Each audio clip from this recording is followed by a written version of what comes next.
আমরা যতবার আসছি এরকম ভিউটা পাই নাই। সৌন্দর্যের সাথে ভয়ঙ্কর রূপটাও দেখা হয়ে যাচ্ছে সাগরের, এই আর কি। আজকে এই পর্যন্ত কোনো ধরনের দুর্ঘটনা হয়নি আল্লাহর রহমতে।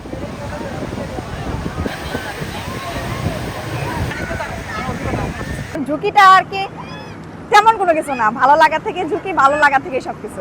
আমাদের অনেক ভালো লাগতেছে, আমরা বছরে 2-3 বার করে প্রতি বছরই আসি, কিন্তু এবার যে সুন্দরীটা দেখতেছি এরকম ভিউ কখনোই পাই নাই। খুব ভালো লাগতেছে এই যে সুন্দর মানে প্রাকৃতিক দৃশ্যটা দেখার জন্য, মানে আমরা যতবার আসছি এরকম ভিউটা পাই নাই, এবার এরকম সুন্দর ভিউটা দেখার জন্যই আসছি আর কি। তাই হিসেবে ওয়েদারটা অনেক বেশি সুন্দর, আর এই জায়গায় এসে এখনই বেশি মজা পাচ্ছি। বৃষ্টি বৃষ্টি একটা ভাব আছে, অনেক সুন্দর লাগছে। এই বৃষ্টি বৃষ্টি মেঘা মেঘা সামনে আমার বেশি ভালো লাগে, এই জন্য এই টাইমে আসছি।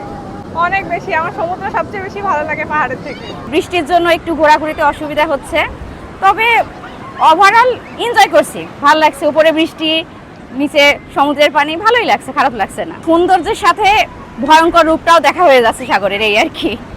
তো সব মিলিয়ে ভালো। কক্সবাজারে আসার পর আমাদের ভালো লাগতেছে, পরিবেশটা আগের চাইতে অনেক ভালো, নিরাপত্তাও ভালো, আগের মতো কোনো ডিস্টার্ব হচ্ছে না। আপনারা এই মুহূর্তে জানেন এখন সমুদ্র উত্তাল রয়েছে, সিগন্যাল রয়েছে, 3 নম্বর বিপদ সংকেত চলতেছে।